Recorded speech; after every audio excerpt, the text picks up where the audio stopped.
Hello. It's me, Todd, the handsome power guy. Today I wanted to make a fun video as kind of a breakaway from these informative videos I've been making before. Maybe they're a little bit boring, so I decided to jazz it up a little bit and give you my rundown of the top 5 stupidest questions that I've been asked as a consultant. So let's just get right into the countdown. Number 1, isn't solar expensive? So this is kind of an interesting question because it's a kind of a double-edged sword, if you will. The short answer is yes and no, okay? And what I mean by that is the average cost of a solar system is going to be about $20,000 to $30,000 depending on where you are in the United States, okay? Now that sounds like a lot of money, and it is a lot of money, especially if it's just a lump sum of cash. 25 grand's a lot of money, right? But is 25 grand a lot of money spread out over 25 years? Not really. So the average homeowner saves anywhere from $20,000 and up by going solar. So there's a couple reasons why they're saving so much money. Number 1, their solar payment replaces their utility bill payment. And how long have you been paying your utility company? Probably ever since you became independent, right? And you're not going to stop paying for electricity anytime soon. And I bet you that your utility payment is a lot more expensive today than it was 10 or 20 years ago. Am I right? Of course I'm right. What doesn't get more expensive in the United States? So with solar, you're locking in a payment for the next 25 years. It's never going to go up. And once you're done paying for it, you don't have a payment anymore. You just have free electricity coming in. I mean, what the heck? That's a great deal. Your utility company isn't going to stop asking you for money, are they?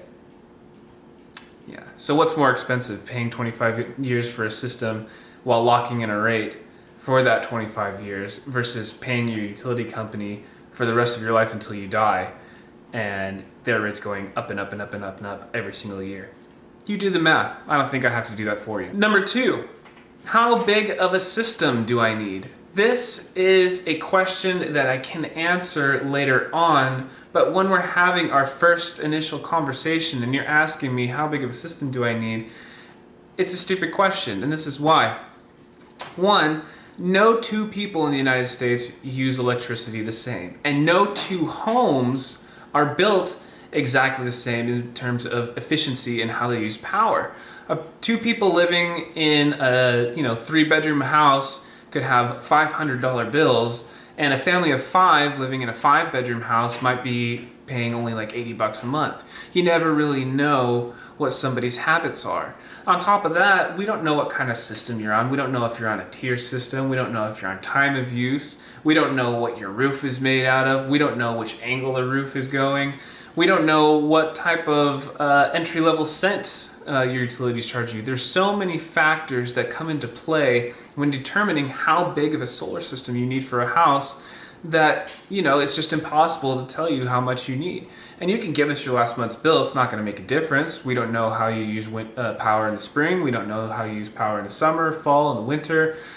There's a lot of research that we need to do to see what best fits your needs. There's no way we're going to be able to know right off the bat what you need. So it's a stupid question. Number 3, how much does a system cost?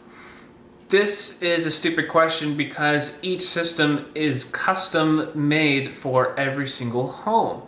Okay, it's not like going to Toyota where you can just go to the lot and say, show me the new 2020 Prius, and it's $25,000, $30,000 for each car. That's not how it works. There's so many things that go into play with how much your system costs. One of them being which direction is your roof facing. If it's an east to west facing roof, it's going to be a little bit more pricey of a system because we need to put on more panels because they're not getting the ideal amount of sun exposure. But if you have a south facing roof, we love south-facing roofs. You're going to save a lot more money, and we're not going to have to spend as much money buying panels for your house. Number 4, this is one of my favorites because people don't really think before they ask this question, okay? And the question is, well, what's going to happen if I go to sell my house and somebody wants to buy it, but they don't want solar on it? Okay, let's think of it this way. Let's say you have a pool in your backyard and I want to buy your house, but I don't like pools. Am I going to knock on your door and ask you about your house that has a pool and say, hey, I'd love to buy this house, but can you get rid of the pool first? No, nobody does that, okay? I'm going to find a house that doesn't have a pool and I'm going to pay them for that house. Same thing with like buying a car, right? Let's say you want a pickup truck for work. Are you going to go to Tesla and ask them about their Model S? No, you're not, because you want to buy a pickup truck. You don't want an electric vehicle. It doesn't make any sense, right? So somebody's not going to come knocking on your door looking to buy your house with solar on it if they don't like solar, all right? So last question, number 5, and this is probably my favorite out of all the stupid questions I've ever been asked. So now that I have a solar system on my house, I can use as much power as I want, right? I could build like a machine shop in the backyard and maybe grow some plants of questionable integrity.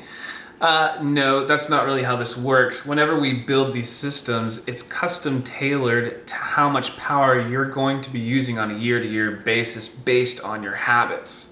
Now, we're going to ask you questions like, do you plan on doing some upgrades, like getting an electric car or getting a pool or a spa or whatever, right? So that we can account for that. And we can beef up the system size to be just a little bit more than what you need based on those questions. But this doesn't mean that you can just start, you know, a robot machine shop in your backyard.